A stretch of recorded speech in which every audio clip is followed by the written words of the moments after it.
My name is Isla Munro. At least that's the name on my ID, the one people call me.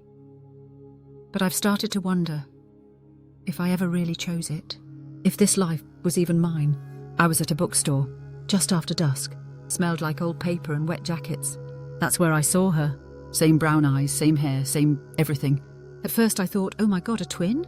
But then she looked at me. No curiosity, no confusion. Just a quiet rage. She said, "You took my life." I laughed it off, nervous. Told myself she was unwell. But then my life started peeling away. The lock to my apartment jammed. My phone wouldn't recognize my face. I got a fraud alert for unusual access in my own building. Then I got locked out of my email. My resume vanished off LinkedIn. My boss asked me to stop coming in. "We've already processed your resignation," she said. I never quit. I went to Talia, my best friend. She blinked twice and said, "Wait, Isla? You're back from Oregon already?" "I've never been to Oregon." And then came the flash drive. No name. Just a black envelope slid under my door. It was a video. Me, crying in a hospital gown, wires attached to my temples. Screaming a name over and over. "Eva! Eva! I'm Eva!" I looked into the file's metadata. It was dated 5 years ago, but I had no memory of it. I started digging my old files, tax forms, school records.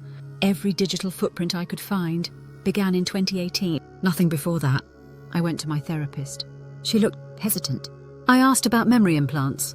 "Experimental therapy." She stared for a long time, then whispered, "You were part of a trial. They never told you?" She gave me a name, Project Doppel, funded by a now-defunct research lab, designed to help trauma patients build new narratives. Only 6 candidates. 1 success. I was the success. I found the lab, in an old industrial complex across the bay.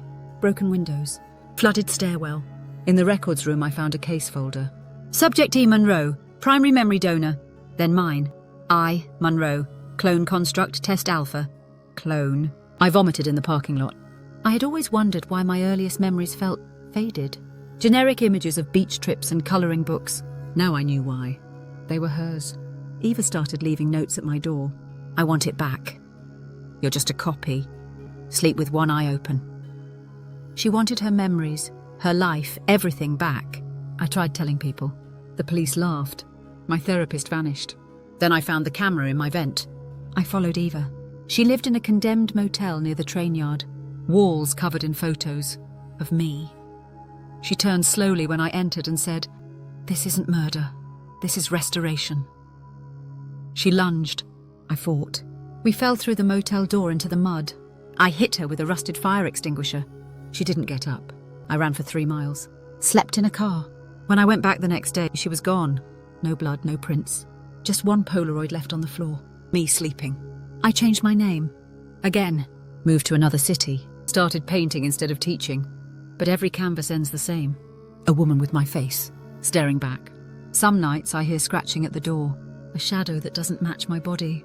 I check the mirror too often. One day I won't be the reflection anymore. I went back to the lab one last time.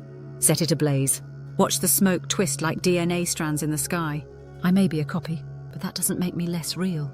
These feelings are mine. These scars are mine. This fear? Mine.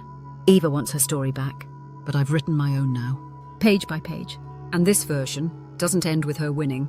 If you're watching this, ask yourself, can you remember your first memory, or was it given to you? Look closer. Listen harder. You may not be the original either. Just know this, copies can think too, and sometimes they fight back.